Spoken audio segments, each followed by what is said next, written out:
This week, the world will bear witness of a significant moment in history. An upcoming series of events sparking faith, celebrating progress, and fostering hope for Ambazonia's Independence Day. On Thursday, the 28th of September 2023, an international press conference with President Sako will set the stage. A beacon sounding a clarion call to the world, an invitation to be part of our enduring fight for freedom, peace, and prosperity. In tandem with the celebration, we rally an act of global solidarity, a mobilization of financial resources towards the brave and resilient Amazonian refugees and prisoners of war. Their spirit, undeterred by adversity, serves as the beating heart of our nation, as they too plan to celebrate the essence of independence. We are not stopping. From Washington to Berlin, South Africa to Australia, the streets of California, Ground One to the heartland of Ambazonia, the globe will follow our footsteps, echoing the message of Ambazonian resilience and determination. On September 30th, President Sako stands before us, his address to the nation resonating in the hearts and minds of our people, a testament of our strength, our faith, and our ceaseless strive towards a brighter tomorrow. And finally, the moment we've all been waiting for. The festivities on October 1st, a remarkable wave of joy, pride, and unity sweeping across our nation and the world. Join us as we write this profound chapter in history. Be part of our journey. Celebrate not just a nation, but the spirit of a people rising in triumph. This is Ambazonia. This is our independence.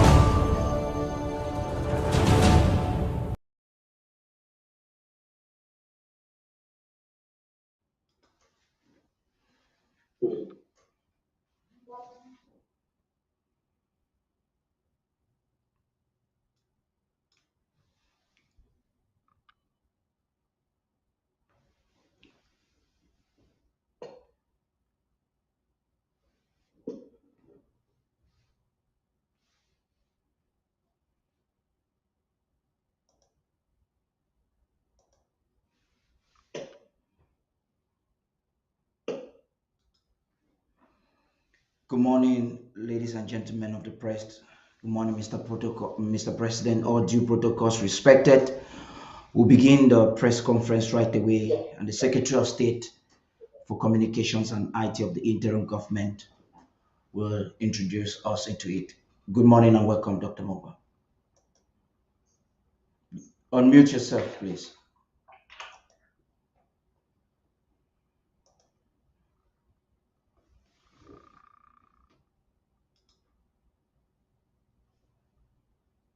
Can you hear me? Loud and clear, sir. Yeah. Thank you.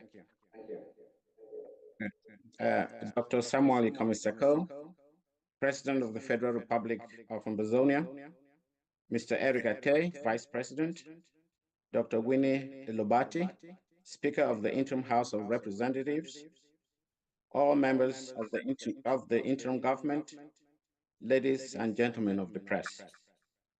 It is with great pleasure that I welcome you today to this extraordinary press conference, only a few hours away from our Independence Day commemorations, as the Secretary of State for Communication and IT to address the legal and historical significance of the Ambazonian interim government in exile.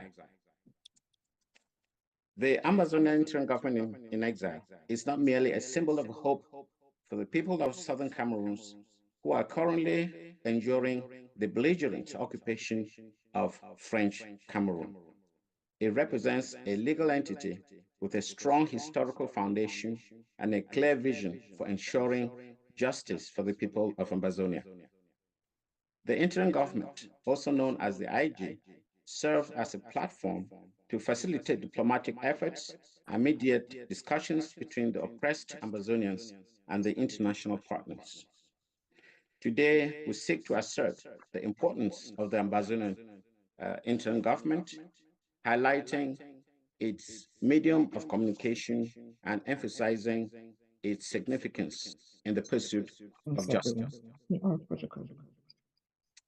Firstly, the Ambazonian interim government is not merely a symbol of hope, but a legally established entity.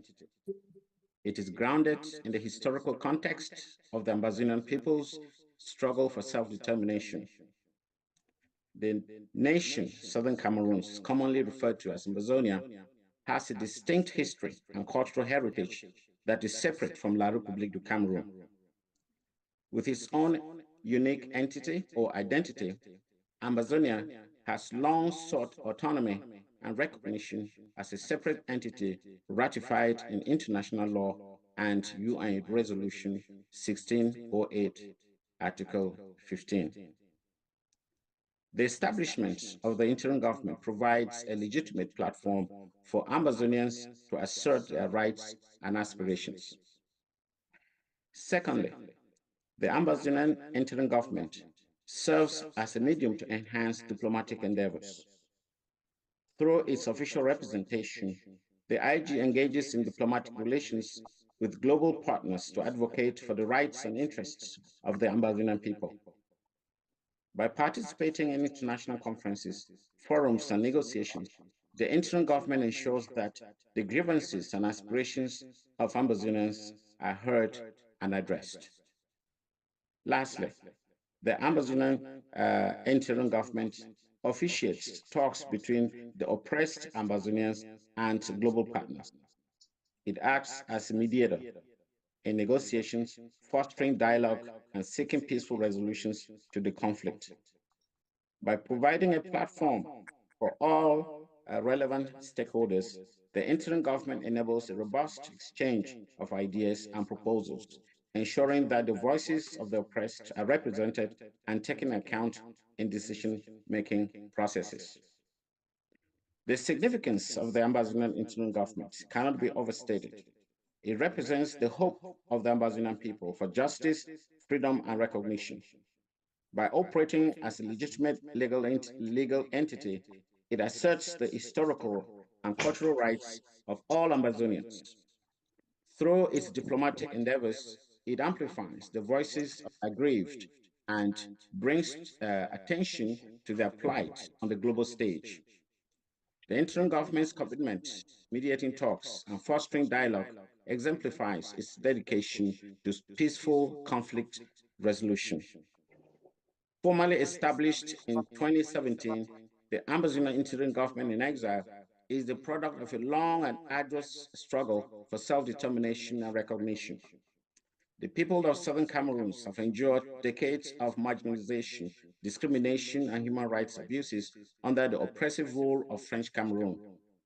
The creation of the interim government was a response to these injustices, seeking to provide a voice and a platform for the suffering masses.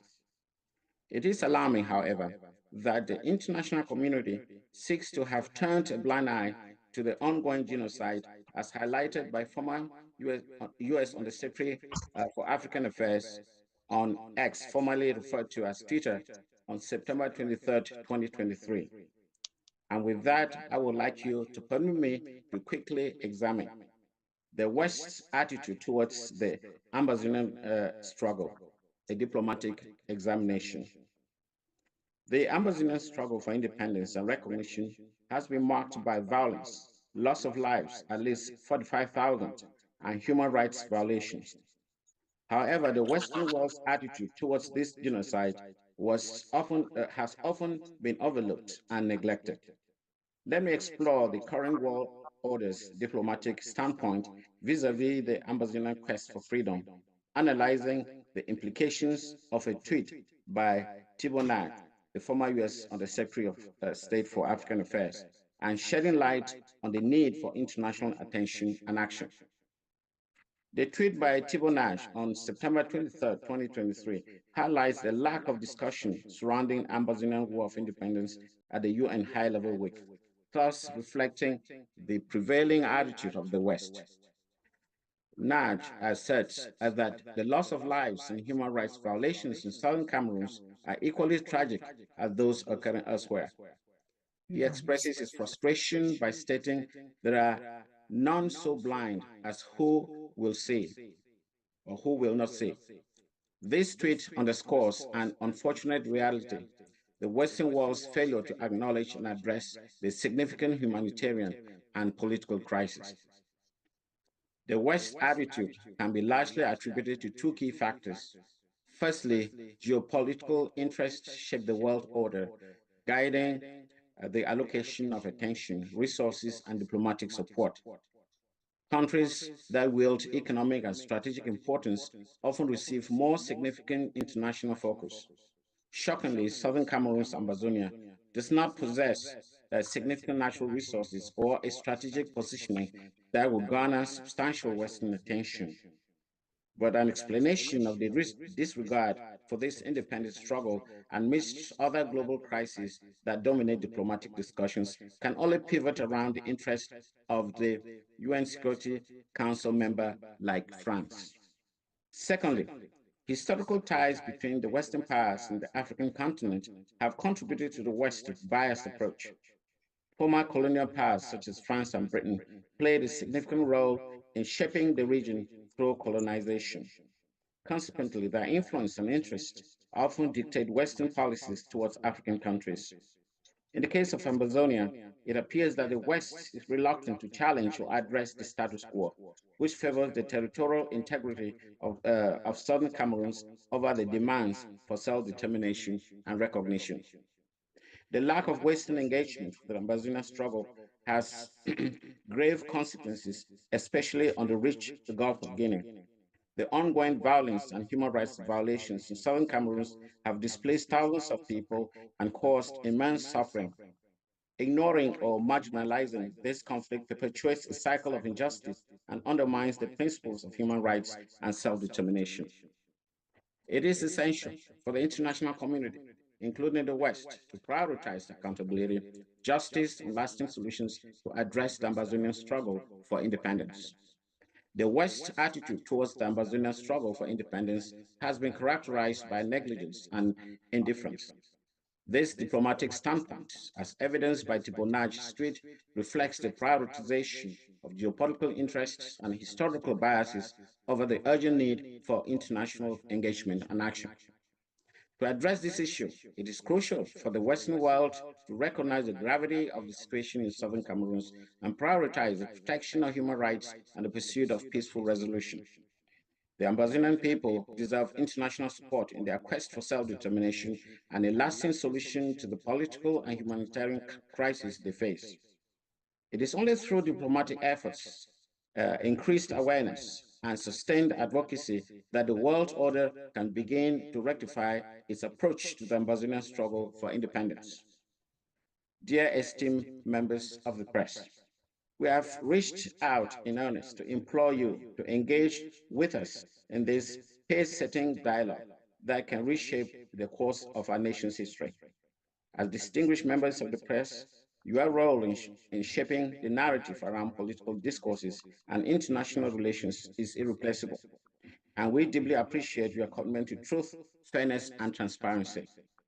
Today, we extend a heartfelt trust to you to engage in an enlightened discourse with a dedicated leader of the Ambazonian people, President Samuel Sako.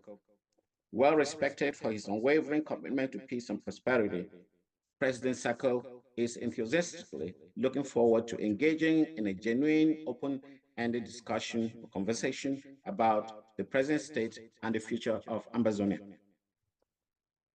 Our invitation isn't just to hold a conversation, but also to foster an enabling environment to offset an international conspiracy against the Ambazonian nation, orchestrated by powermongers. We believe in the power of accurate reporting and the transformational capabilities of the media to neutralize malicious intentions and unfounded discourses.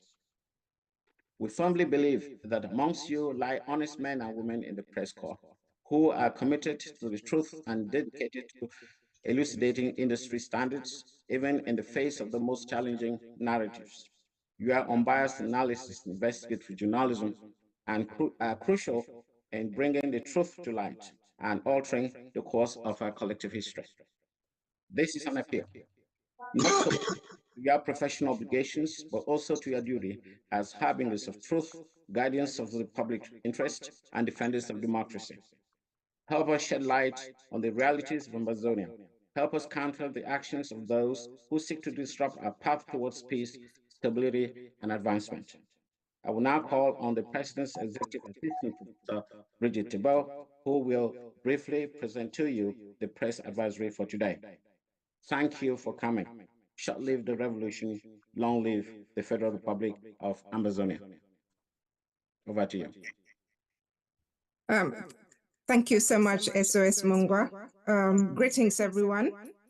I come to you today highly appreciative of your presence. I'm just going to quickly give you that press advisory. Again, I'm Bridget Thibault from the University of Massachusetts, and I'm the executive assistant to the President of the Federal Republic of Amazonia. The topic that I'm going to give you today is exploring Russia's influence in West Africa, focus on Amazonia's shared history with Nigeria, the conflict between the Cameroons and its potential impact on the Gulf of Guinea. Ladies and gentlemen of the press, the interim government of the Federal Republic of Amazonia, aka Southern Cameroons, is pleased to have you all here, journalists and media representatives, to this exclusive virtual media roundtable to discuss the rising influence of Russia in Western Africa and its potential implications for the region, particularly the economically rich Gulf of Guinea. The conference will also shed light on the shared history of Southern Cameroons and Nigeria, the ongoing conflict in Amazonia, aka Southern Cameroons, and its humanitarian crisis.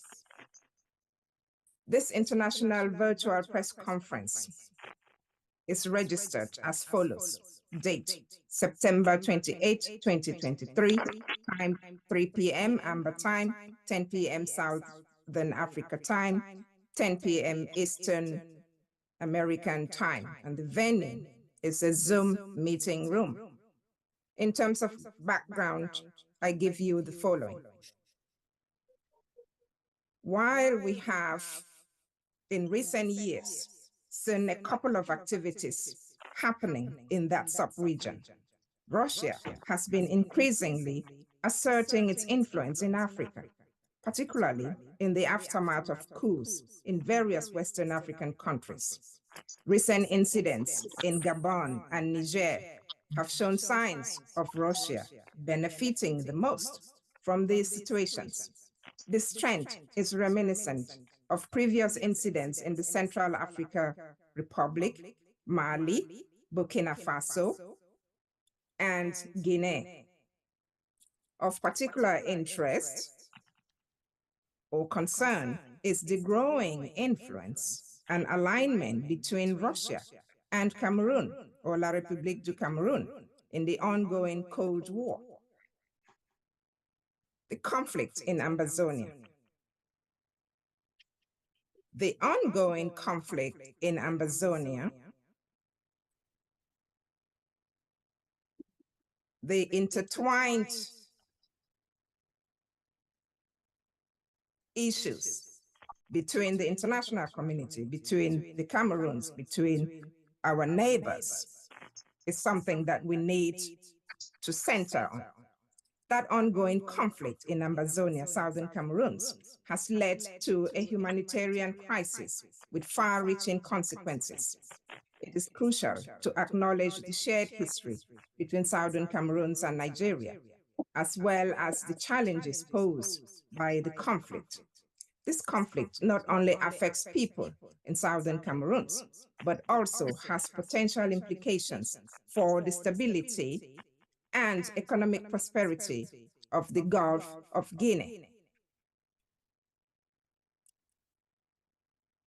The intertwined histories of southern Cameroon and Nigeria hold a significance that is often overlooked on the international stage. Both territories celebrate October 1st as their Independence Day, marking the end of colonial rule and the beginning of a new era. However, it is crucial to recognize that while Nigeria thrives as a sovereign nation, southern Cameroons continue to struggle for its stolen restoration. It is imperative that Nigeria partners with southern Cameroons to ensure the rightful aspirations are actualized in southern Cameroons. The prominent speaker for today will be Dr. Samuel Ekome Sako, President of the Southern Cameroon's Interim Government in Exile, and he will be providing insights into the conflict in Amazonia and also highlight the importance of addressing the crisis for regional stability. In terms of the media roundtable details, the President, Dr. Samuel Ekome Sako of the interim government, will be the keynote speaker and will highlight the importance, again, of addressing that addressing the crisis for regional stability, because we cannot have peace without stability. So join us for the crucial event and gain a deeper understanding of the geopolitical dynamics at play in West Africa and the Gulf of Guinea. We already heard from our Secretary of State for Communications some details about that. We highly encourage an active participation from the media professionals to shed light on this pressing issue. As you participate, we look forward to your diligent commitment and subsequent publications and post and repost of this great event. Now, about the interim government, let me tell you one or two things. The interim government is a legal government body of the nation of Amazonia during this time of war, which seeks to advocate for peace, stability, and development in Western Africa. Through research, analysis, and action-oriented initiatives, we aim to create informed discussions around critical issues affecting the region. Our events and publications serve as platforms for dialogue and knowledge exchange among stakeholders, ultimately advocating for sustainable solutions to regional challenges.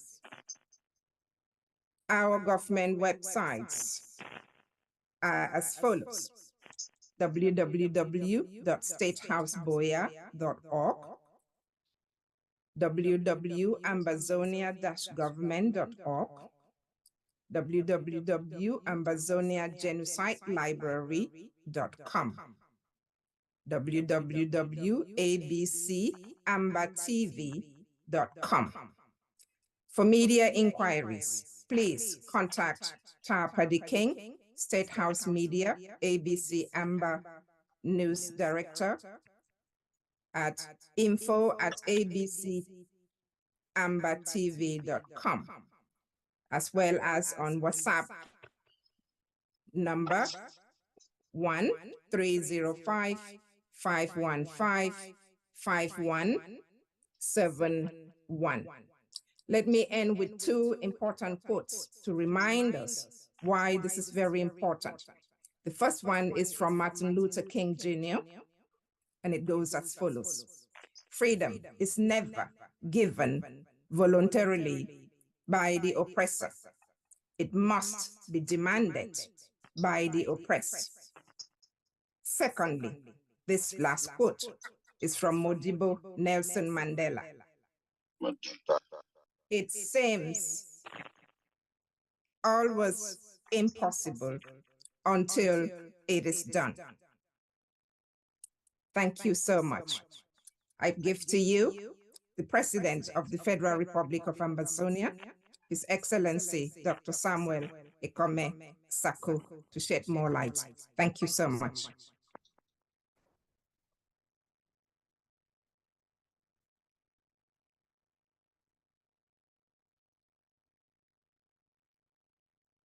Mr. President? Yes, I have no prepared remarks. I just came here to face the press and the questions as they come. Thank you for coming to this very important event for us. Thank you, Mr. President. Ladies and gentlemen of the press, the documents you just heard read by Dr. Mungwa and Professor Tebo have been sent to you. If you've not seen it, please indicate. You would have the latitude to ask two questions, one question and a follow-up. If another journalist asks a question and you want to follow up, please do not hesitate to indicate. And if you are a journalist on the platform, you have not been made a co-host, just do so with a show of your hand. Just raise your hand and we'll do that. Mr. President, I have the honor to present to you the press from South Africa, from Nigeria, from the Cameroons, and from Europe. We have a representation from the United States and Australia as well. And we will begin with the LN24 SA Broadcasting News House. Yvonne, are you there? Can you hear me? I hope you can hear me. Can you hear me? Can you just let me know if I'm being heard? Yes, very loud and clear. Yes, very much here. Thank you so much for the invitation to, obviously, this very important event for you. Yeah. An important event as well in the news arena. So thank you so much for that. I'm Yvonne Katande with LN24 SA South Africa, right here in Johannesburg. And Mr. President, thank you so much for taking time to actually to us. Can I go ahead and ask the questions, or this was just an introduction? No, Yes, please go ahead. Go ahead. Well, I got quite a number, but I'll stick to two for now. First, my question would be, you have given us an understanding of why you had to form Ambazonia. Obviously, you're seeking to address the geopolitical issues within that region. Your concerns with regards to Russia, Russia's influence in the West Africa and the Gulf of Guinea. Now, in your venture to then, separate yourselves from the existing Cameroon country into Ambazonia, who would be the people that you would partner with, form relationships with, international relationships with, given the fact that, the West has always been the Recording West. in progress. Always been the selfish West. No matter what you do, they still have the same interest, which is, in my view, to get resources as much as they can from any existing African country. So who then do you regard as a friend who would serve the geopolitical interests that benefits Ambazonia and its people? Yes. First of all, we are not trying to carve ourselves out of an existing country. Let's go a little back and see that we were granted independence like any other African country, post-colonial, with post-colonial boundaries today. They were granted independence by the same body. So we were granted independence and given the option to join either Nigeria or Cameroon.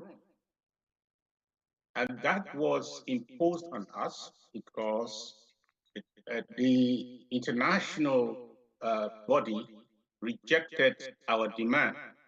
And that was in accordance with the trusteeship agreement between the United Nations, the trustee administrators in France, essentially, to prepare us for independence and self-government. Instead, they gave us independence and required us to join Nigeria. We joined them. We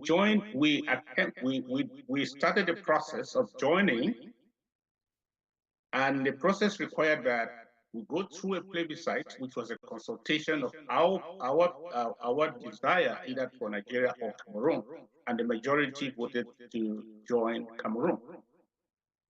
Then the United Nations received the results of the plebiscite and went ahead to prescribe the procedure that needed to be put in place for these two entities, two former Category B trust territories of the United Nations, to join to become one nation. And that was Resolution 1608 of the General Assembly of 1961.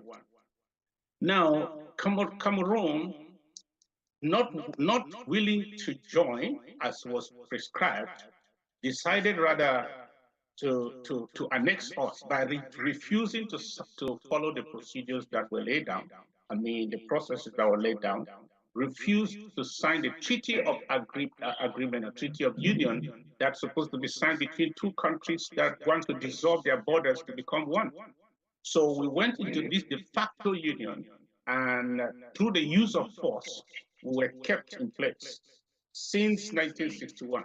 And what we have done actually now is not to cover ourselves, is to accept our separate, our sovereignty as was in 1961. So I want that to be clear, because it is not a popular thing to tell anyone that you are seceding from an existing country. Nobody wants secession, but we are saying that if a union was mandated of two states of equal status, and a procedure was laid down to be followed, and that procedure was rejected by one of the parties, there is no reason to continue keeping us through the use of force. And when we try to raise a voice to question the foundation of our nation, they think they can use their military might through our petrodollars to crush us and silence us completely. And that's why the African Union, the African Court of Human and People's Rights, have looked into this matter.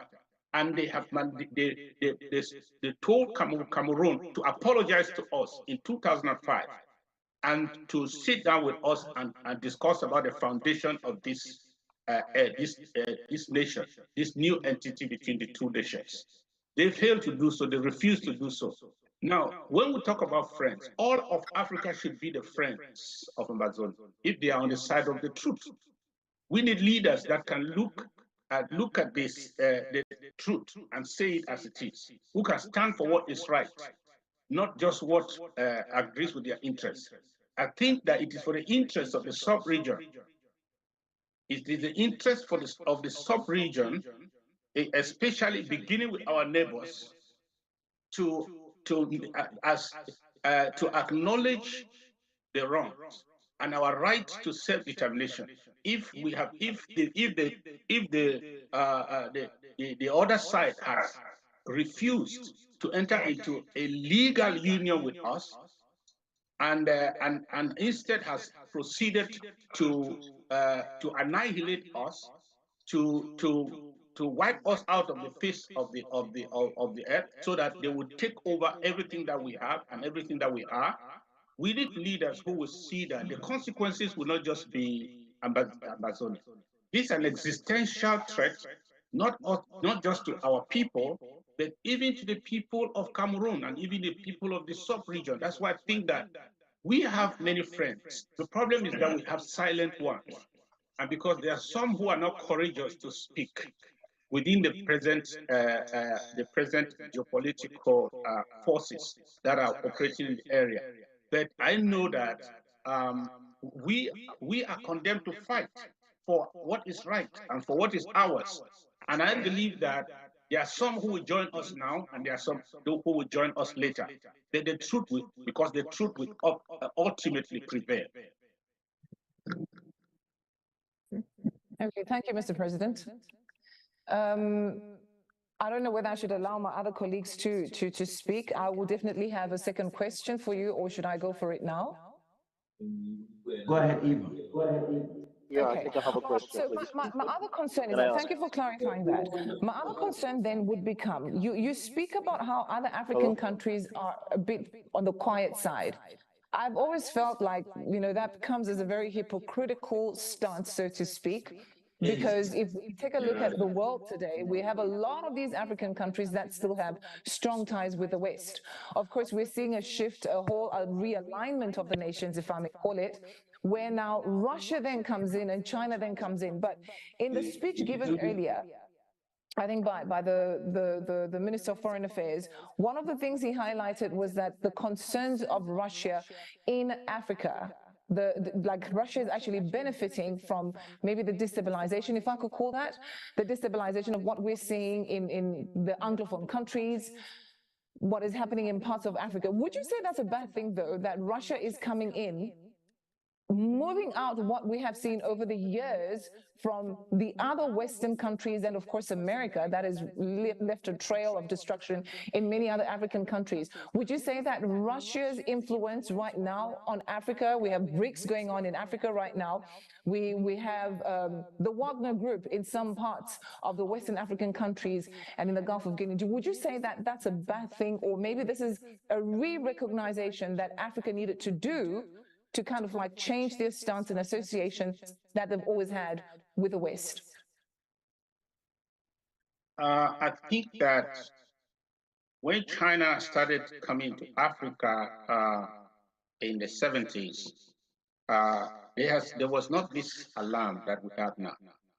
There's a difference between China and Russia. China is bringing money and bringing projects and trying to help the people of Africa. But Russia is coming in with arms. The truth is that they are not responsible for what is happening in Africa. In most cases, they are not.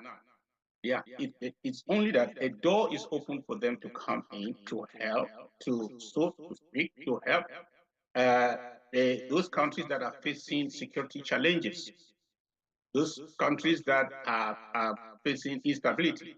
So they're coming in with arms, essentially, and taking whatever they can take back with them.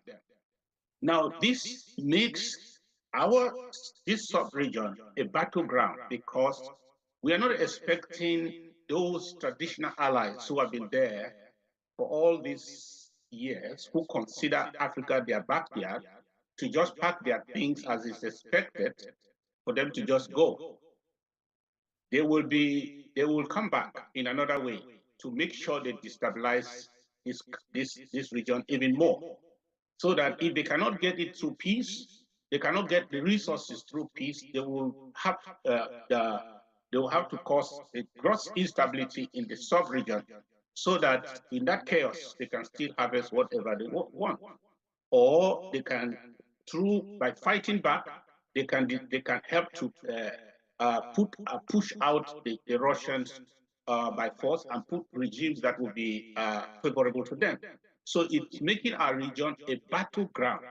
That is my problem, because they did not cause the issues that the African youth are protesting against. No, Russia did not cause that. It is done by our former colonial masters, France especially, that refused to separate itself and to grant total independence. And our war in Amazonia is actually a proxy war by the French. The French, you have to go back to see that this is part of the French hegemonic war in Africa. Because when they left, they were supposed to leave Cameroon on the Republic of Cameroon, on the 1st of January 1960. Prior to that, 2 years before, they signed treaties with the Cameroon authorities to continue slavery, to continue. They are called what the African ambassador calls the Accord for the Continuation of Colonization. They made sure that they gave up their rights before they gave them a nominal political independence in 1960. So everything in that country belongs to the French. They have the right of first refusal. They have the military accord. They can intervene in the country without even asking the president. If their ambassador is the one to just call the French and say, I need soldiers here, and they will come and take over the whole nation. So they are in charge of the economy. They print their currency. They keep the reserves, the foreign reserves are kept in France and so on. So they have right of exploitation of all their resources, all their minerals. Now we were not part of that agreement. So the only way the French can have access to our resources is to keep us attached to La Republique, not as equal partners, lest we have a voice, but as a conquered people. So they are interested in this war to make sure that we are crushed, to make sure that we don't even get to dialogue, because in dialogue our rights will be asserted and our rights will be established, and in dialogue our right to self-determination will be exceptionally established. So France is behind the scene from the time this war escalated in 2017, doing everything to make sure that the only solution is the military solution. We should be crushed, because as long as we remain under the power and the influence and the ownership of their proxy, then they have access to our resources. 60% of the GDP of that country, including Ambazonia, is from Ambazonia. We have contributed 60% of the GDP of that country for the past 62 years. And so, from us, stealing from us in reality, and they will want this war to go on. So the problem is, they are not just harvesting these resources, they are not careful to attend to the development of their people. So those regimes that have favored them for 62 years have become very unpopular. And the only way they can preserve themselves in power is not to go towards the French, is to lean towards Russia. And this brings in the Russian equation.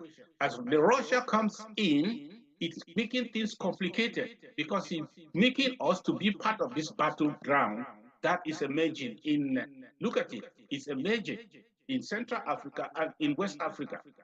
If the nations of our neighbors, like Nigeria, if Nigeria can heed to the High Court judgment of 2002 that urged the Nigerian government to take this matter to the ICJ and to the United Nations to establish our right to self-determination because of the failed de facto union between the two countries. If Nigeria had done that, ordered by their own court in 2002, we will not be where we are today. But this negligence across heads of these superpowers, and I can tell you that if this thing continues, and it's not resolved, the military option will not quiet us. It will not stop. It will not reduce insecurity in the sub-region. It will only escalate. And if Russia comes powerfully to help on the side as they are coming right now, America will not just give up. The French will not just give up. So this is going to spread all over the place. I don't know the role of the African Union and of regional bodies and of so-called powerful nations in Africa, if in matters like this, they don't see beyond them to see that this is coming home. This is not just about my neighbor. If it is happening in my neighbor's house, it's about to happen in my house. And there are effects. We have 100 and something thousand refugees, 125,000 plus refugees now in Nigeria since the outbreak of this war. Nigeria is already paying, the taxpayer of Nigeria is already paying the tax. That's very small as compared to the full-blown escalation that is gearing up because of the introduction of the new geopolitics around the region. Well, thank you, Mr. President, for those responses. Yeah, thank you, Yvonne. I know you've indicated that you have more than one question. We'll get back to you. But Hamza, can we get to you now? From Nigeria, can we get you now?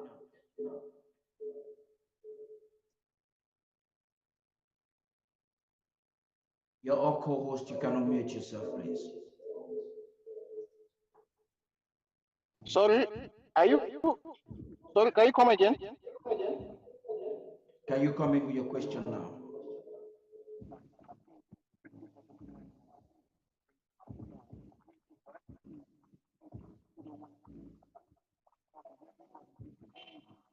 Okay. Yes. Okay, go ahead. The question I have is, you talked about international conspiracy and conspiracy of silence, especially by the West, particularly the France. So apart the UN General Assembly just ended, and the sidelines are still ongoing. What effort have you made at your own level to ensure that your voices are heard at the United Nations level?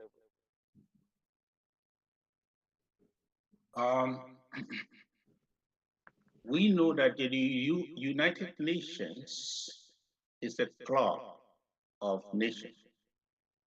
It's a club of friends post Second World War friends, essentially, and with the inclusion of Russia and France and China. That's what it is. It is clear by their rules that if you are not a member, you are an outsider, unless there's a member that is in there that is interested enough in your matter that can bring it on the table before it can be discussed. It can be discussed at the General Assembly. It can also be discussed if it's a matter of peace and security. It can also be discussed at the Security Council. And we know that resolutions, the only resolutions that can be enforced at that in that United Nations are resolutions that are passed by the Security Council that can be enforced, especially militarily, because they have the right to call for peacekeeping force and so on to send the military on the ground. And nothing goes through this in the way the United Nations is formed at this time. Nothing will go through the Security Council unless there is a unanimous vote. We know that the French, who are actually the ones fighting us, are seated in that Security Council. So that makes it very impossible for us. Because even if a discussion is done and the resolution is passed, France will veto it. You cannot be the judge, the criminal, the judge, and the executioner. So you cannot, if that is the case, you cannot condemn yourself. The France will be there to veto it. So we know that. What we are appealing now, we are appealing to nations that we are talking to see if there is somebody who can bring the matter at least for discussion at the security at the General Assembly meeting. But we all know again that the General Assembly is just a talking assembly. If there is no political will from the Security Council to enforce those resolutions, they are just talk. This year they called it a debate. They bring a debate, people come and deliver speeches and go. Even the trusteeship council. If we would pray, we can actually change a whole lot of things, not only in our lives, but in the lives of other people. The trusteeship council was dissolved already. So that means that according to them, every trustee territory has been decolonized. I think since 1992 or so was dissolved. So our matter is completely completely it's not here to discuss.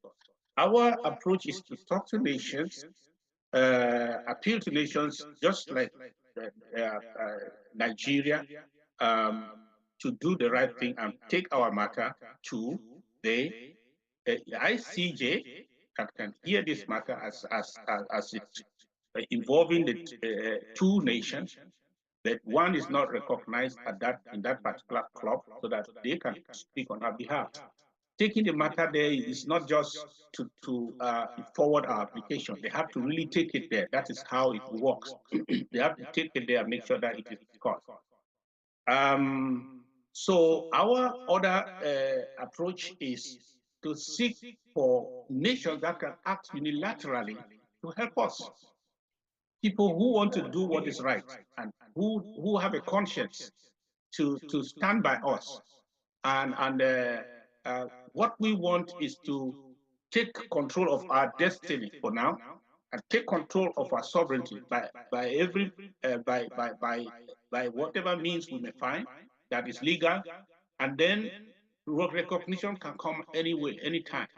Somaliland has taken control of their destiny, and I don't, as far as I'm concerned, I don't know of any African country that have formally recognized them as a nation, and yet they are a sovereign people taking care of their lives and their destiny, probably better than many countries that are so-called recognized. So let's be there, and I know that they will be recognized. That is how it goes. A person has to be born first, then it's given a name.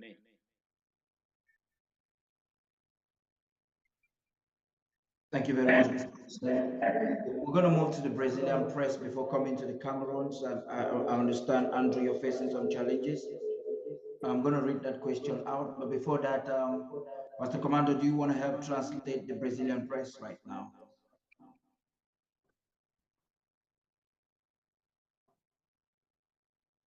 Agora está fazendo uma pergunta para vocês do Brasil. Se você tem pergunta para fazer ao presidente sobre o que nós estamos discutindo, então essa é a chance para você levantar suas mãos e fazer essa pergunta.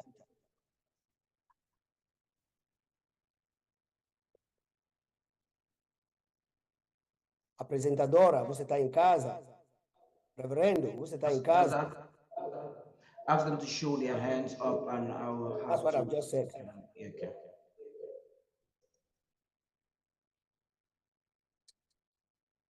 Todos estão me ouvindo? Sim, estamos ouvindo você. Mas a sua foto não está aparecendo aqui. Você pode pôr o vídeo, por favor? He's Sim, asking eu me encontro no trabalho e não poderia deixar de entrar, ainda que na recepção da empresa, para enviar as minhas saudações ao presidente. Okay, he said that he's at work and he has just entered into the house to send his greetings to the president, and then vai, fala, pergunta. Quero apenas afirmar que já agora, no próximo sábado, dia 30, teremos uma ação de confraternização devido ao aniversário de Amazônia na Igreja Azusa. Is here to confirm that on the 1st, there will be the celebration of the Ambazonian anniversary beginning on the 30th, on Saturday, here in São Paulo, in the Institute Azusa. Esse evento deveria ocorrer na maior faculdade. Reverendo, sim. Ele está querendo uma pergunta, porque essa é uma conferência de pressa. Então, tem muitas jornalistas que querem fazer perguntas. Aí ele deixou esse tempo para o Brasil para fazer uma pergunta, por favor. Okay, while we get them ready, let us take this question from Andrew. Andrew Sako from the Post newspaper in Cameroon, and who also doubles as a writer of the Atlantic Chronicles. And he's asking Mr. President, what is the message of Ambazonian leadership to both Russia and the West in relation to their diplomatic offensive in Africa? Is it one of preferring a party or embracing anyone who shares Ambazonia's interest? That's from Andrew Sosika from the Post and the Atlantic Chronicles.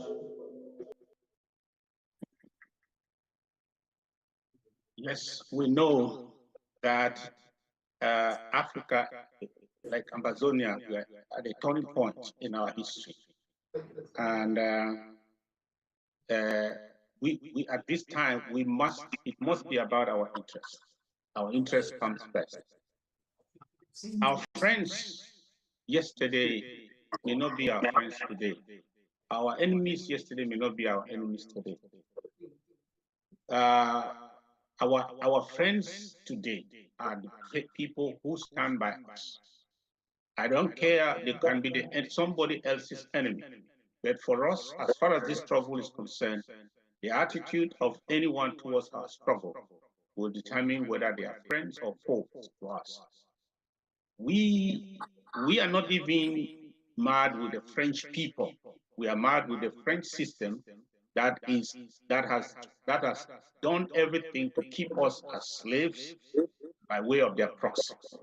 So we are not mad with the West for whatever they did, but we are concerned about their inaction and initiating a process which has failed and is resulting to the annihilation of our people, and they are not doing enough.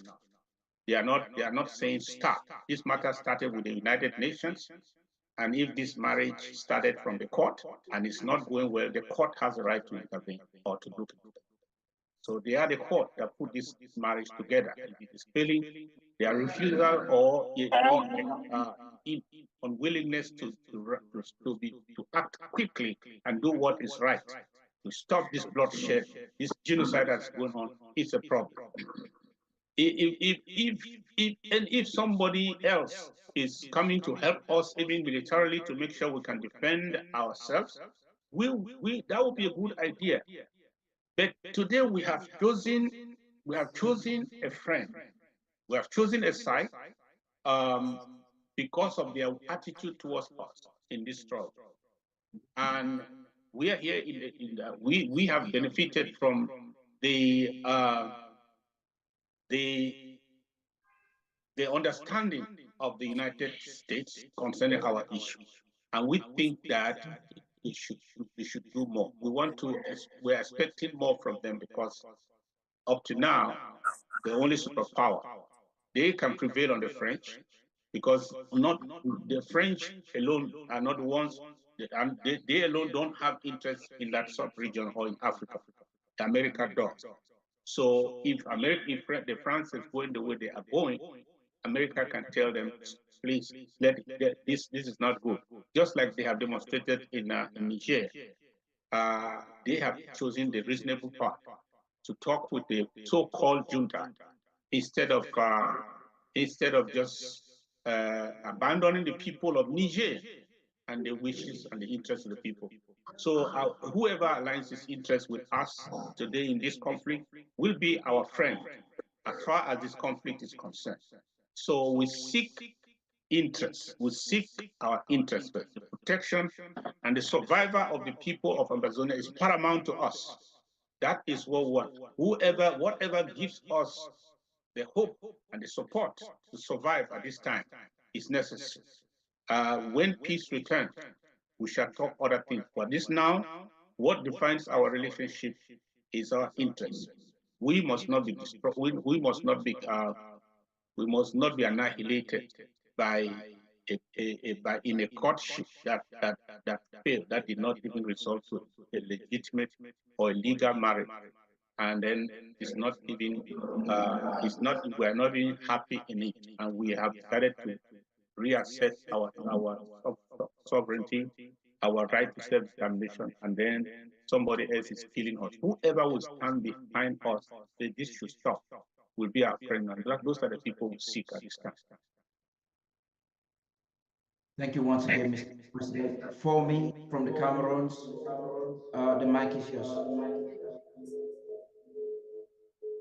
Your co-host, please.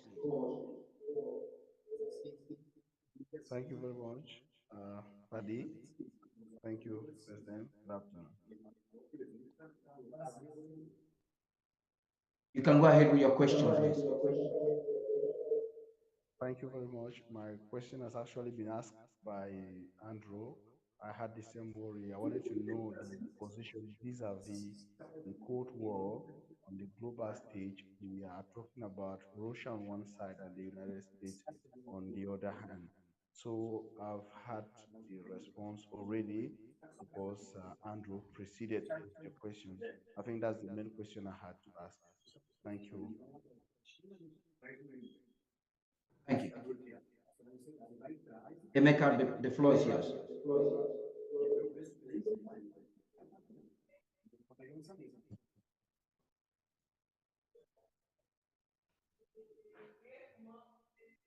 Hello.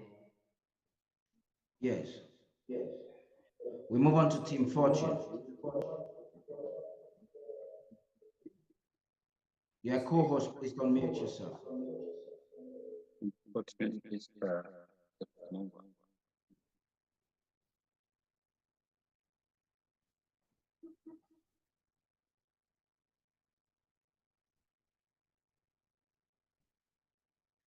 Yeah, another question coming in from, I guess, okay, they're having is Joe is having an issue to join.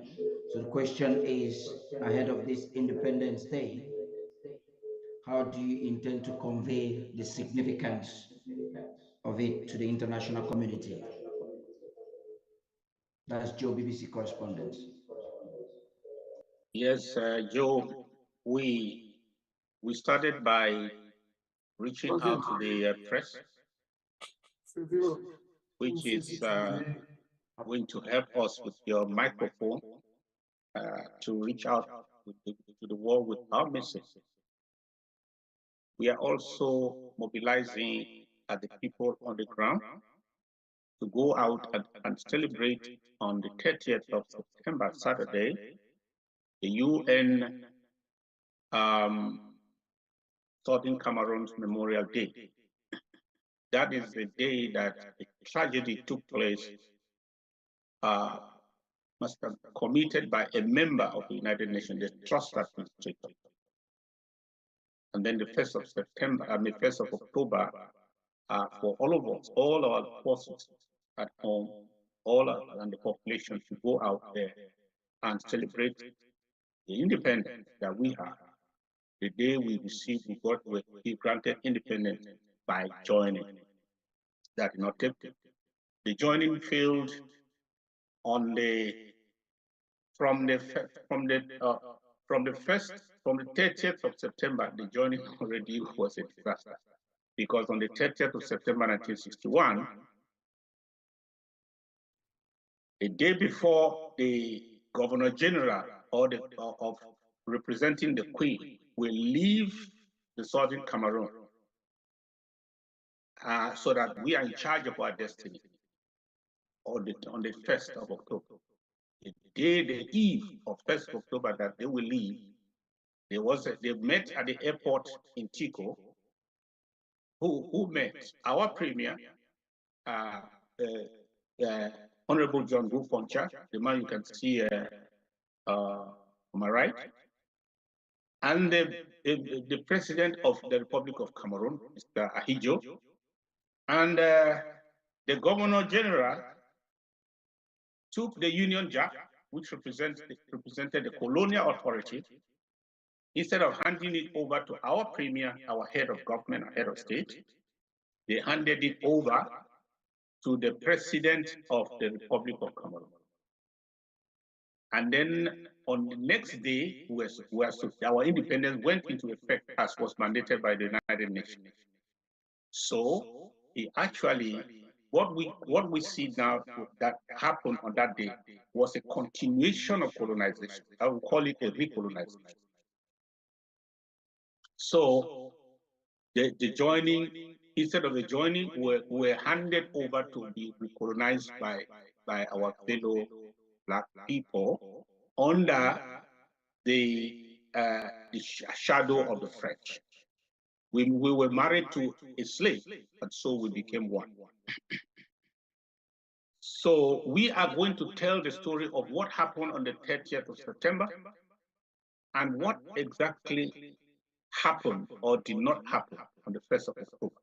We are going to use this opportunity on television, in the press, and meet the people in our community. We are gathering in Brazil. We are gathering in Berlin. We are gathering in different political headquarters.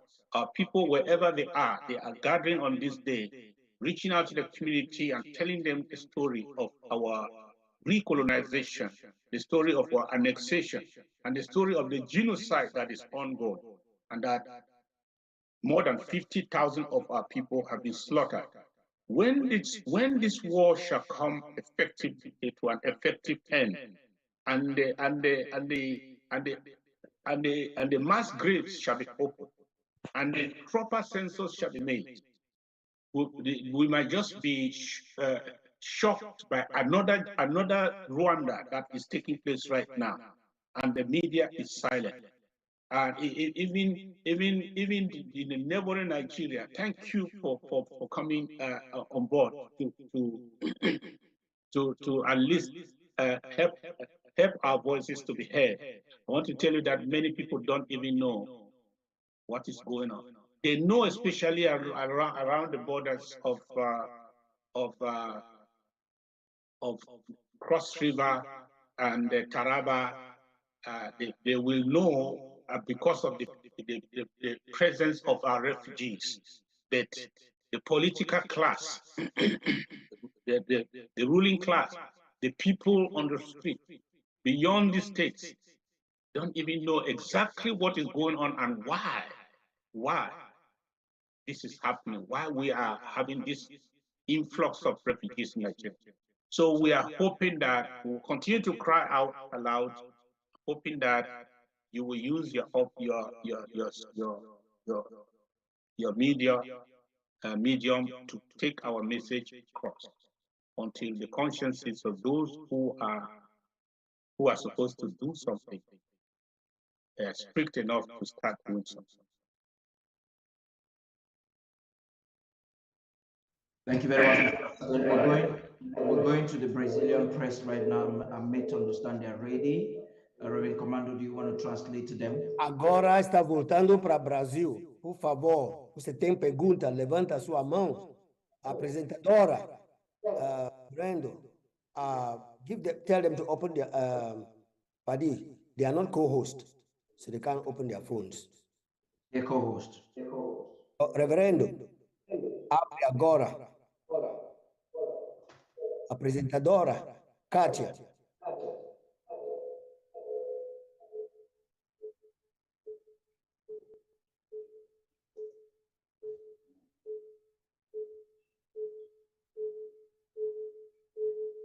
Kátia, tá me ouvindo? Reverendo, você tá me ouvindo?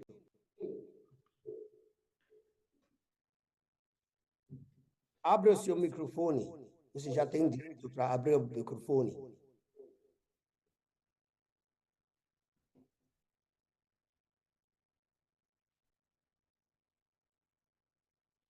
Okay, while waiting for them to sort out that, I'm taking the next question from Andrew. Andrew Sosika, please, I understand you're having challenges in the Cameroons with that, but drop it on the comment section so that the president can see. But I'm going to read it.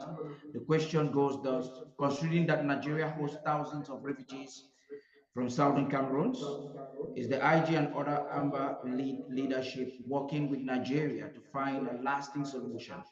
And what is being done to get Nigeria's support for a speedy resolution to the Ambazonia self-determination drive? Mr. President.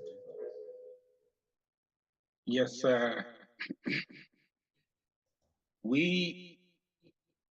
for now, we are working with the civil society that is directly responding to the plight of our refugees. We're also working with the United Nations, UNHCR, who is directly responding to the plight of our refugees. We were not very lucky with the former leadership under President Muhammadu Buhari, who extraordinarily renditioned our part of our leadership from the diaspora.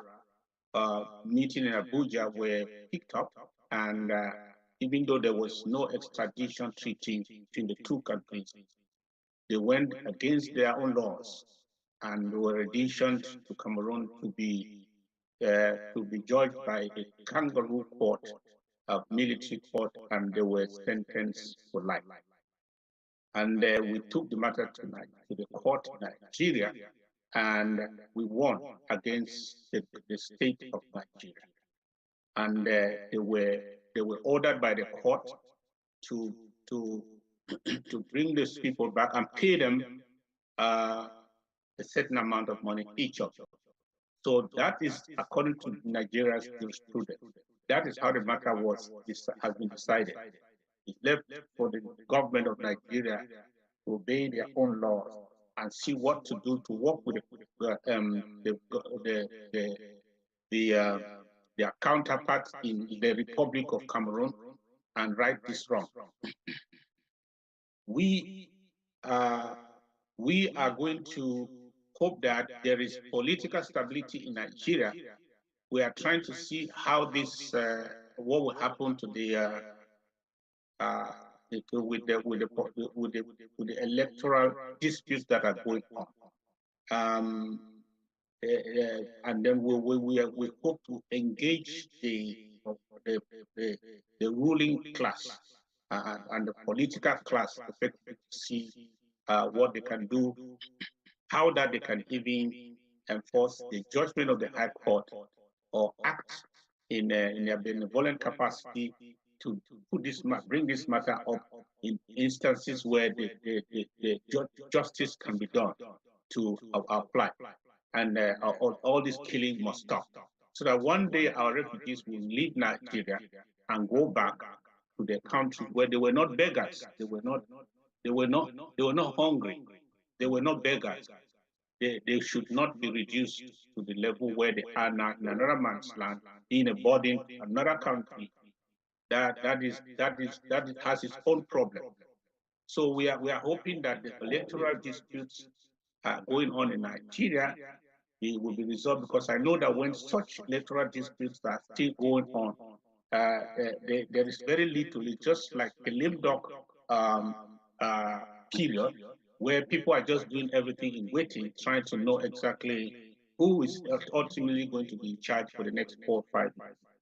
So we are trying to see the outcome so that we will know how to engage with the political class or the ruling class.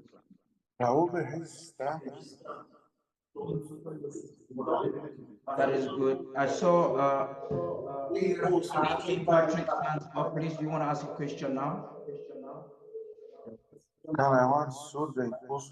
Yes, I want to. It's okay.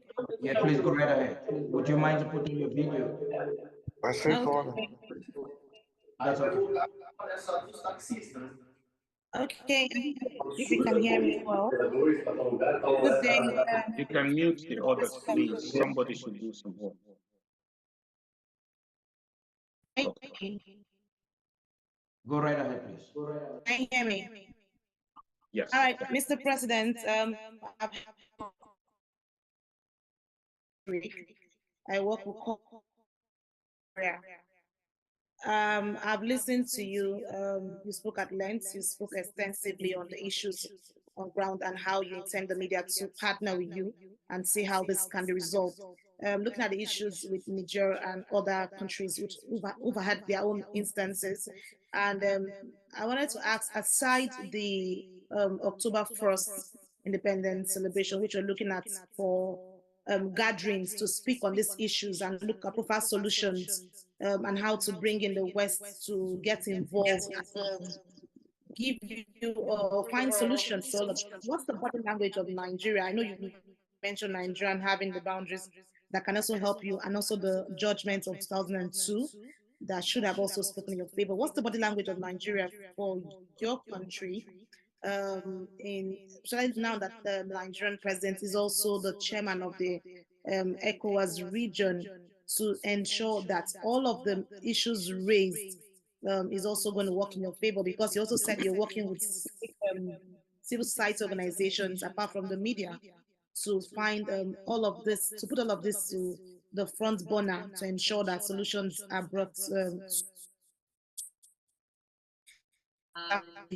crisis. It's heartbreaking to find out that we have that number of people looking for help or safety to hide their heads. So what's the body language like, and what are the other measures aside October 1st? What other things are doing to listen to? Yes, there are two different forces. Hello, are you with me? Yes, I can hear you. Hello? We can hear you. Sir. Hello? Okay. There are two different. Go ahead, please. There are two different forces at play in Nigeria. We should understand that there are the people of Nigeria and then the political class, which are two different forces as we see. I mean, the way the body language, I cannot analyze it in one way only. The people of Nigeria have opened their arms, their home, their farms, their purse to receive us, receive 100,000+, I mean registered one. They are more than that.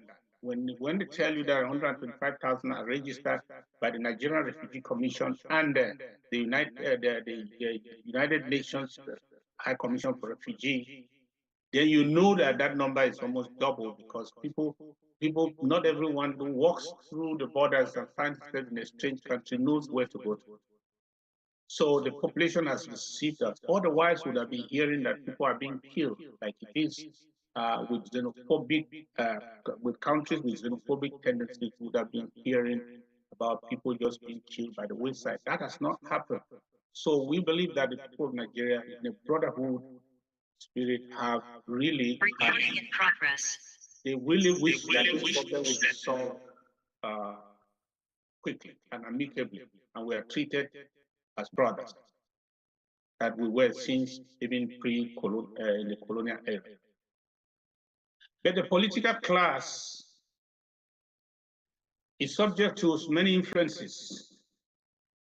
I want to tell you that the French is very, very present in Nigerian politics. Very present. If you see the way the matters in Niger were handled, you will understand. They are very, very present. I mean, in terms of influence, even economically, they are present. Very present.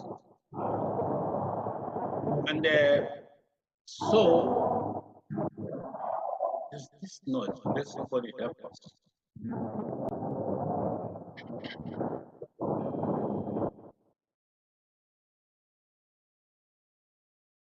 Mr. President, on mute. So, so that is the problem we have. We are trying to we will continue doing what we are doing. The only thing the oppressed has to do is to cry out. And when you have cried out, you cried out even more. You cry out even more. When you have cried loud enough, you cry even louder. Because, especially when the matter is that you are right. And the matter is that even those listening to you, they understand what is right. I think we need to cry out enough to prick their consciences. We are doing so by spreading our story all across the continent. We will until the problem of Southern Cameroon will become like the problem of Ukraine. In the psyche in the Western psyche right now, where they would think about Ukraine and then think about Amazonia, because what is happening in Ukraine is annexation, or an attempt to annex another country by a different country. And that is what is happening to in Amazonia. Another country has effectively annexed one country. It is wrong in Ukraine, it's wrong in Amazonia. So we are going to make sure we continue to tell the story until that truth will become, it will be in every mouth, in every psyche, until it becomes part of the local politics in the Western Hemisphere, where local politicians will be asked to answer questions on what they have done for Amazonia, just like they're asking them about what they have done for Ukraine. That is how it happened in South Africa. When the problem in South Africa was just a black and white problem in South Africa, it did not bring any change. But when the problem got into the Western local, it became a local political issue, and politicians had to be answering questions about what they have done for Mandela, what they have done for the freedom of the people and equal rights in South Africa. They were forced to do something. The evil prevail where there is silence and where there's darkness, where people don't know what is going on. We will continue to say this until the good people that are remaining will do something. We are mobilizing nation to nation. We are going to continue that way until the truth, which many would prefer to be buried, will no longer have a place under the water.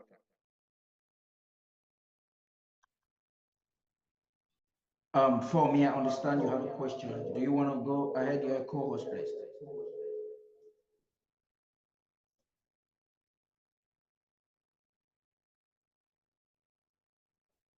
Okay, Joe, you finally connected. Go ahead with your question now.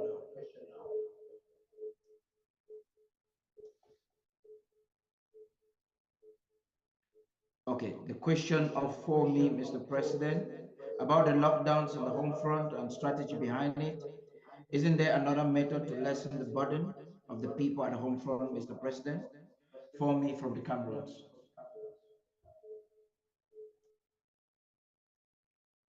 Yes, when we talk of the lockdown,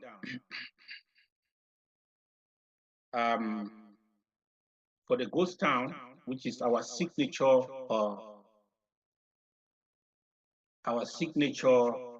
action on the ground, which defines our struggle as a non-violent struggle. But that's the only thing we started with. And then when they started shooting us with live bullets and helicopter gunships, people naturally gravitated to a place of self-defense. So the ghost town is a reminder that we are a non-violent, peaceful resistance. And that is our signature action. But there is need for lockdowns, as we do not always. There are 365 days in a year. The interim government announces lockdowns rarely.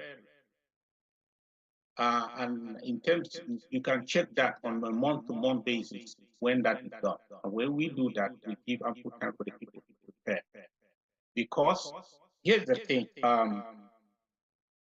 La Republic of Cameroon and some of our own people have refused. They are not trying to understand what we are fighting for. And La Republic of Cameroon wants to win a psychological warfare against our people. They want to create the impression. They politicize everything. They want to create the impression that we are not, that the war is over. Did you hear what their minister of Foreign Affairs said at the floor of the United Nations? That the peace has returned, that the war is over, and that life is gradually returning back to normal. In other words, they are telling the international community, don't put us under pressure again to solve this by negotiation, because the military have solved the problem.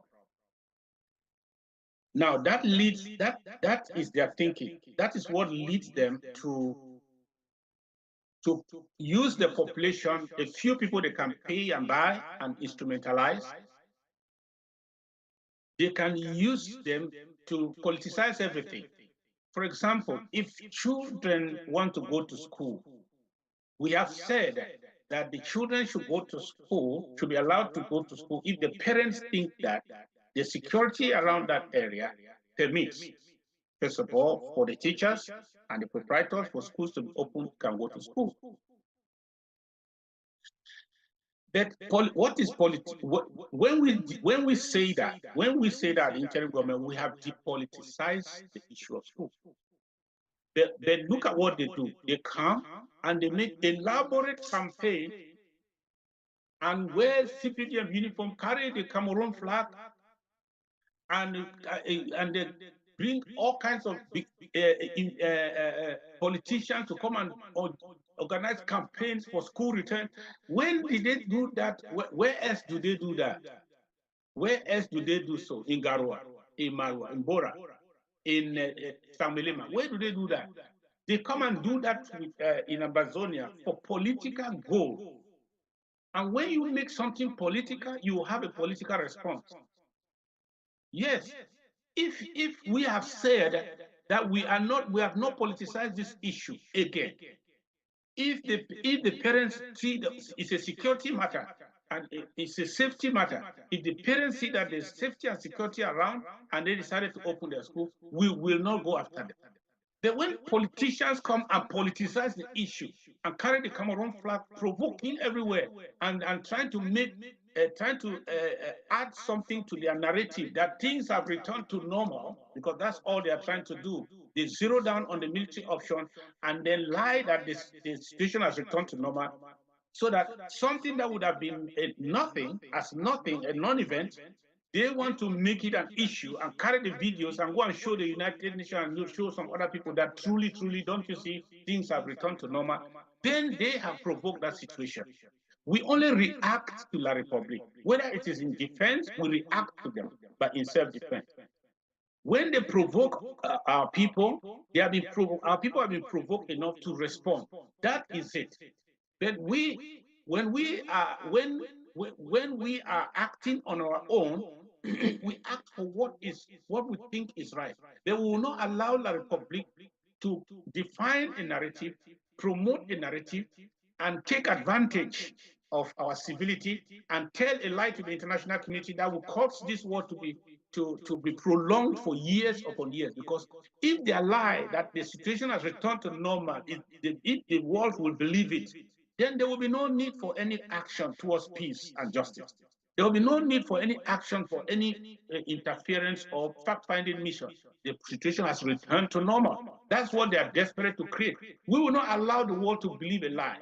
That will prolong the misery of our people.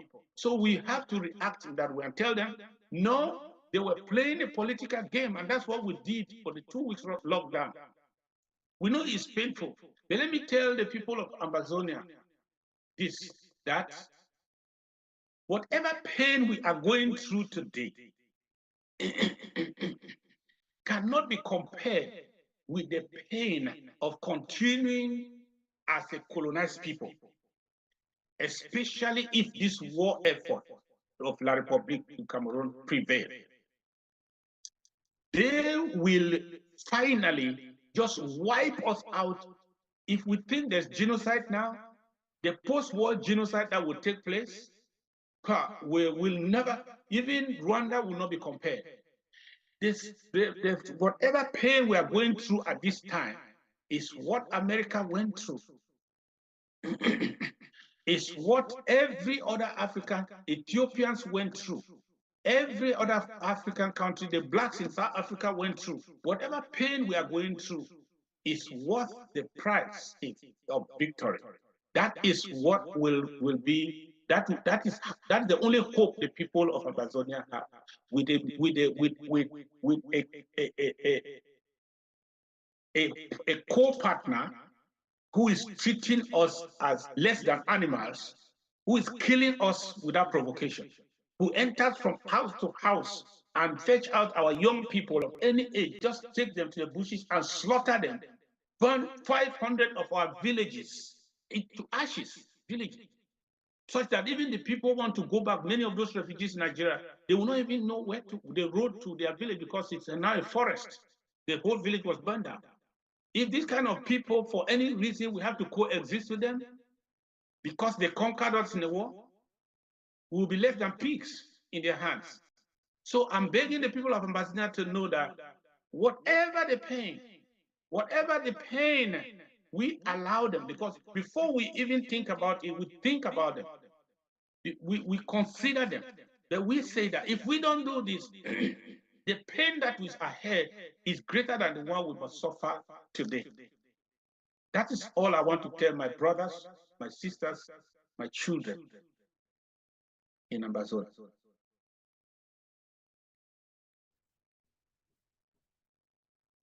Okay, I understand we can't take the Brazil press now. Gwen from the Cameroons, you're now connected. We'll take your question as the last from the Cameroons, and then we'll conclude with Yvonne Kasarde.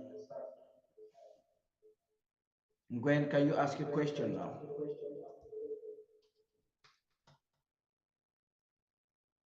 Your co-host, just unmute yourself, please.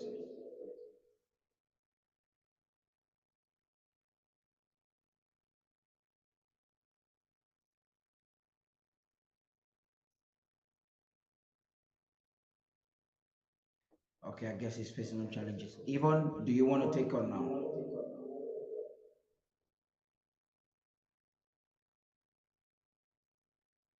Okay, thank you. Thank you very much, Mr. President.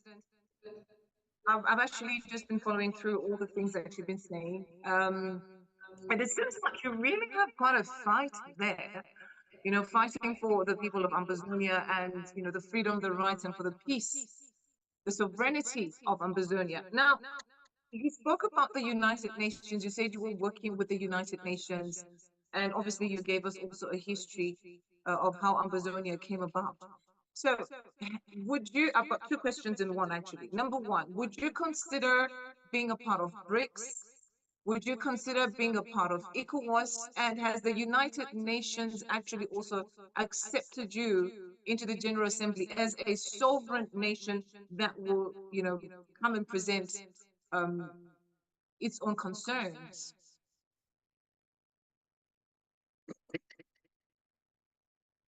Okay, Yvonne, thank you. Thank you for other questions. We are not so much concerned about alliances at this time, because that's a bridge next to the one we have to cross. So we are not there yet. But just to inform you that in the 1960s, even before the initiation of this failed union, the Southern Cameroon's Ambazonia was under West Africa. We were West Africa, we were in Central Africa. So when we joined a majority Central African country, with their headquarters in the heart of Central Africa, we became, as I started seeing literature saying, we are now Central Africa. So if after our boundaries that were established by the League of Nations clearly demarcate us to that we belong to West Africa. So I think that if that happens by geography, we will belong to West Africa, but we are not very much concerned about such alliances at this time. We are more interested about whoever within various alliances is interested at this time to help us through our plight. We just, that goes also with the BRICS. In this new geopolitical dispensation, we are not going to be characterized by such or defined by any such affiliation. We are more interested in dealing with individuals within this or within the world who are ready to look at our problem and seek justice, help us to achieve justice in our situation. The United Nations has the truth in their archives. That is why in 2010, when La République du Cameroon was celebrating their 50th anniversary, remember, we entered this experiment with La République du Cameroon in 1961. So by 2010, La République du Cameroon was celebrating 50th independence, right? So the president of the General Assembly, Abotreki, he was invited in that ceremony, and he came with a gift to President Biya. The gift was made up of two maps: the map of the Southern Cameroon, Amazonia, and the map of the Republic of Cameroon. That's what he gave Cameroon for a gift, because that's what is in the archives of the United Nations.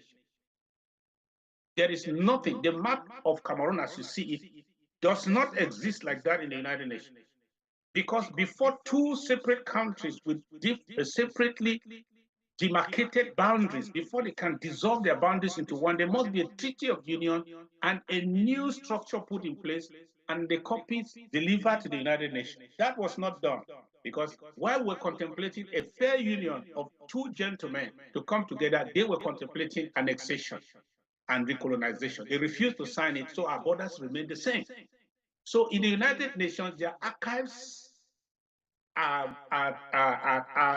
not corrupted. The truth is right there before their face, that these two countries are separate. We are appealing to Britain that the trustee agreement that empowered you as an administrator over the Southern Cameroon to prepare us for independence or self-government did not allow you to prepare us as independent under another independent country. No. So they were simply supposed to present our matter, our papers, our credentials to the United Nations for membership. We are believing that if any independent member of that club will take our matter even to the General Assembly for a fair discussion, then the question of presenting our credentials to the United Nations for membership will be established, because we were granted independence. If the joining has failed, if you take your daughter and send to marriage and the courtship fails, doesn't she have the right to come back home? So we are believing that if an independent nation takes our matter to that United Nations for discussion, the logical end, simple, is that if the union failed, let us live separately as it was in 1960.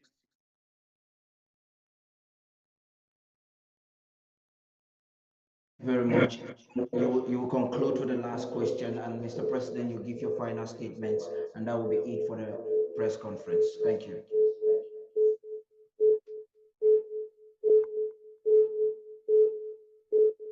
Is that the last question? Did you say? Yes, Mr. President, you give your final statement, and that will be it for the press conference. Okay. Thank you. Gentlemen, I wanted to say ladies before gentlemen, because if I go the other way, Yvonne would not be happy with me. So let it be ladies and gentlemen of the press, respected African thought leaders and freedom fighters, all of you who have come to help us, give us a microphone for the truth and nothing else. We are here operating. I'm here in the United States because even the United States knows that every jot of what we have told you is the truth. Yes. And so the truth is on our side. Therefore, even God is on our side. I'm begging of you to boldly tell this story. Despite all the backlashes that you will have, some people will call your media houses because they have the money. They think they can silence every voice. They think with those who don't have the means don't have a voice and should not be heard. They will come to you and tell you, why do you publish that? Don't publish that again. Probably, if they cannot squeeze your hand, they can put something in your mouth to make sure that you stop. that the world will be a better place when those people who know the truth refuse to be silent. Those people who know the truth refuse to be silent. Please do it for somebody in Amazonia. Do it for 8 million people right now whose lives are hanging on the rope because there's somebody who thinks he has the power to completely annihilate the people, wipe them out of the face of the earth for a political disagreement, for a failed union that was mandated by the United Nations. So I count on you. I hope you read your stories. If you want me on a one-on-one with your outfit, media outfit, I would be there. But just be courageous also, because without courage, you cannot fight with a fighter. You cannot fight on the side of a fighter because we still have many enemies. Thank you very much. God bless you. Yeah, thank you very much, Mr. President. Just to indicate that Yvonne would like to have you on an exclusive, at least 1 hour on come Monday. No problem. Thank you very much, ladies and gentlemen of the press. See you next time. This week, the world will bear witness of a significant moment in history. An upcoming series of events sparking faith, celebrating progress, and fostering hope for Ambazonia's Independence Day. On Thursday, the 28th of September 2023, an international press conference with President Sako will set the stage. A beacon sounding a clarion call to the world, an invitation to be part of our enduring fight for freedom, peace, and prosperity. In tandem with the celebration, we rally an act of global solidarity, a mobilization of financial resources towards the brave and resilient Amazonian refugees and prisoners of war. Their spirit, undeterred by adversity, serves as the beating heart of our nation, as they too plan to celebrate the essence of independence. We are not stopping. From Washington to Berlin, South Africa to Australia, the streets of California, Ground One to the heartland of Ambazonia, the globe will follow our footsteps, echoing the message of Ambazonian resilience and determination. On September 30th, President Sako stands before us, his address to the nation resonating in the hearts and minds of our people, a testament of our strength, our faith, and our ceaseless strive towards a brighter tomorrow. And finally, the moment we've all been waiting for. The festivities on October 1st, a remarkable wave of joy, pride, and unity sweeping across our nation and the world. Join us as we write this profound chapter in history. Be part of our journey. Celebrate not just a nation, but the spirit of a people rising in triumph. This is Ambazonia. This is our independence. Once again, thank you all, ladies and gentlemen of the press, for coming and respecting our invitation and participating wholeheartedly.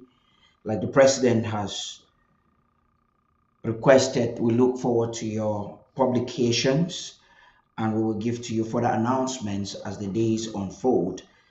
We'll be sending to you a YouTube link of a documentary that has been produced, and this documentary focuses on highlighting an aspect of our story that has been ignored for a while, and we understand the gimmick and media rhetoric. We thinking and hoping that as you make your publications either on your radios and TVs and papers, you make use of this product. In the next 30 minutes or so, we'll have a panel for a panel discussion and a post analysis of what has happened here tonight. If there are any questions to all the journalists, if you have any questions to us, if you need any material, I want to believe that by now you all have the documents from the Secretary of State for Communication and IT. You also have the document from the President's Executive Assistant, Professor Bridget Table. If you do not, please indicate and I'll send to you the document signed by the parties respectively. And you may stay tuned with ABC Amber TV images. In the next 30 minutes, we'll be back with a post analysis. Do not miss out with Undaunted tonight. There's a lot we'll have. We're also going to have a panel discussion. Thank you for participating, and God bless you.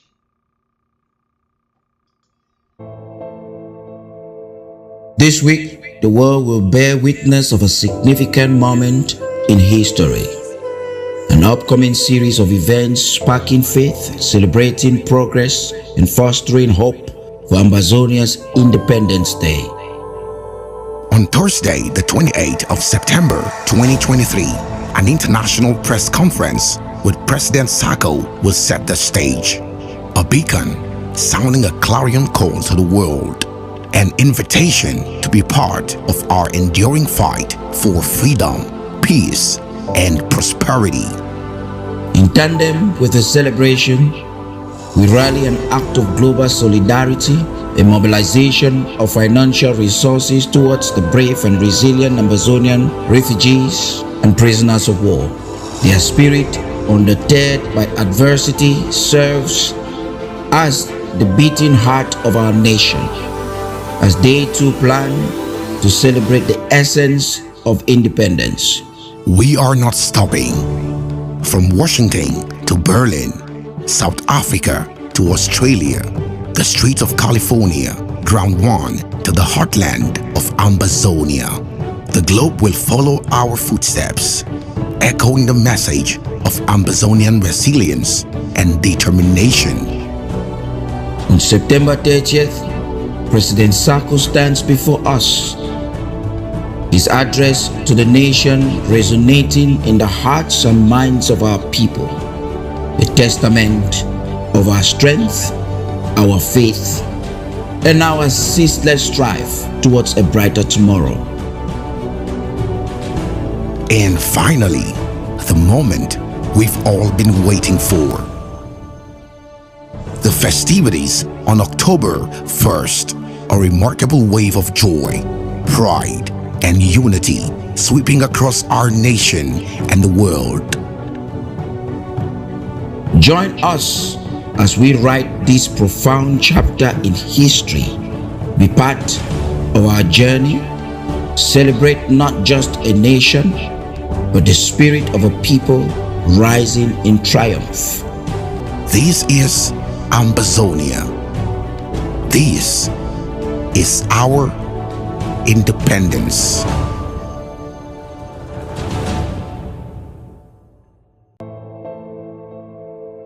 This week, the world will bear witness of a significant moment in history. An upcoming series of events sparking. We the people, ABC Amber TV, draft. Ambazonia Broadcasting Corporation. The voice of the voiceless, the voice of Ambazonia, connecting the world from Africa. With untold stories, Africa's best.